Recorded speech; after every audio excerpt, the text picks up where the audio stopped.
It is dark, and you are hungry, and you are holding a piece of raw meat in your cold hands. Chew it. Go on. Hours from now, your jaw aching, you will still be chewing, and you will still be hungry. This is the meal that almost ended us. I'm Og, and tonight I want to tell you about the single most important thing your kind ever did more than the wheel, more than the spear. You did it today, and you barely noticed.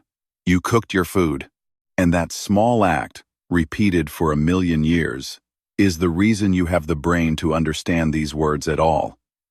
Let me take you back, descendant. Picture our cousins, the great apes, the ones who never learned the trick.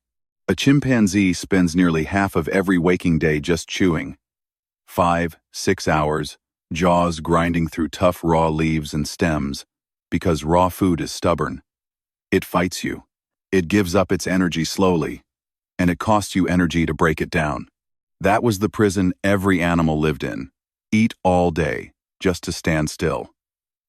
Your scientists did the cold arithmetic on this, and it is grim.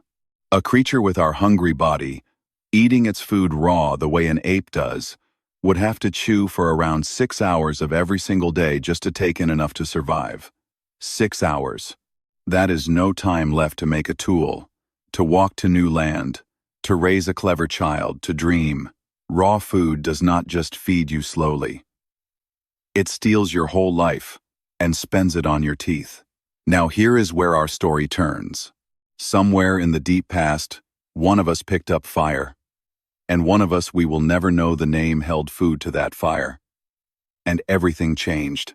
Because cooking, you see, is a kind of digestion you do outside your body. The heat does the hard work first. It softens the tough fibers. It unfolds the proteins. It turns stubborn food into food that almost falls apart in your mouth.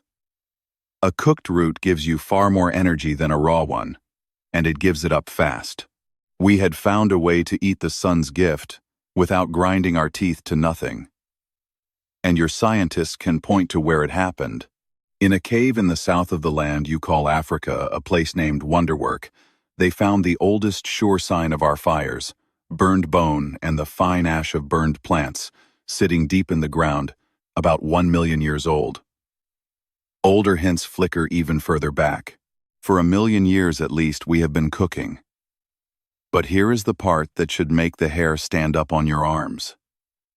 Cooking did not just fill our bellies. It rebuilt our bodies. Think about what a body must pay for. Your gut, your long, coiled belly is enormously expensive to run. So is a big brain. Both of them burn energy like a fire burns wood, even while you sleep. And no animal can easily afford 2 greedy organs at once. The apes chose the big gut to wring energy from raw food all day long. But once we cooked, we no longer needed that vast churning gut. The fire had done its work for us. So slowly, over countless lifetimes, our belly shrank. Today your gut is far smaller than an ape's of your size, well under what nature would predict, perhaps a third smaller than it ought to be. And all that saved energy, all the fuel we no longer spent on digestion, your scientists believe it flowed somewhere new. Upward. Into the skull. 2 greedy organs, descendant, and a body that could only afford to feed one of them well. The apes fed the gut. We made a quiet trade, no other animal ever made. We gave away a length of belly, and we bought ourselves a mind. The brain you carry now is about 3 times the size of a chimpanzee's. It is a hungry, blazing thing, drinking up a fifth of all the energy you make, just sitting there thinking. A creature chewing raw leaves all day could never feed a brain like that. But a creature whose food was already half digested by flame? That creature had energy to spare. And spare energy, descendant, is where everything human begins: the long childhood, the curiosity, the imagining. Now I must be honest with you, the way the careful scientists are. This is a story still being argued over. The man who told it best, Richard Wrangham, calls cooking the thing that made us human, but others say the secret was rich meat and marrow, fatty food that fed the brain even raw. And the timing is not tidy. Our bodies began changing before we can prove fire was a daily habit. So hold this as the best, boldest guess, not as a stone tablet. The bones are real. The exact why is still a fire your thinkers are gathered around, arguing into the night. But of one thing, there is no doubt at all. And this is the part that is about you. You did not just learn to cook. You became an animal that has to. We are the only creature on Earth that cannot live well on raw food alone. Your teeth are too small. Your jaw is too weak. Your gut is too short. Look at your own mouth. Those are not the teeth of a beast that tears and grinds all day. They are the teeth of a creature that lets the fire chew first. Your scientists once gathered people in the modern world who eat nothing but raw food with all the ripe fruit they wanted, blenders, a warm, easy life, none of our cold and hunger. And still their bodies could not hold their weight. The pounds fell away. Their own biology, built over 1,000,000 years of firelight, simply refused to run on raw. Do you understand what that means? You are not a creature that happens to like cooking. You are a creature shaped by it, body and bone.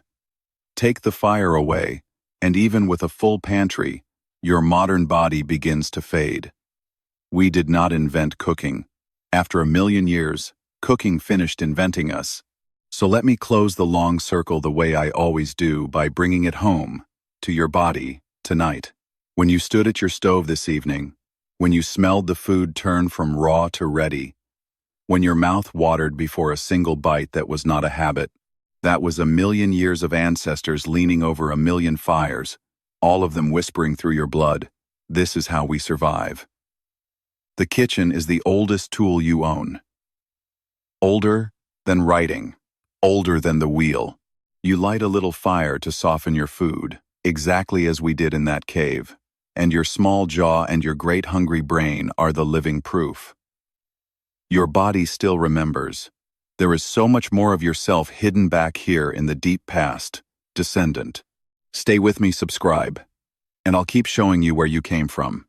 Now, the food is ready. Come and eat with us, by the fire.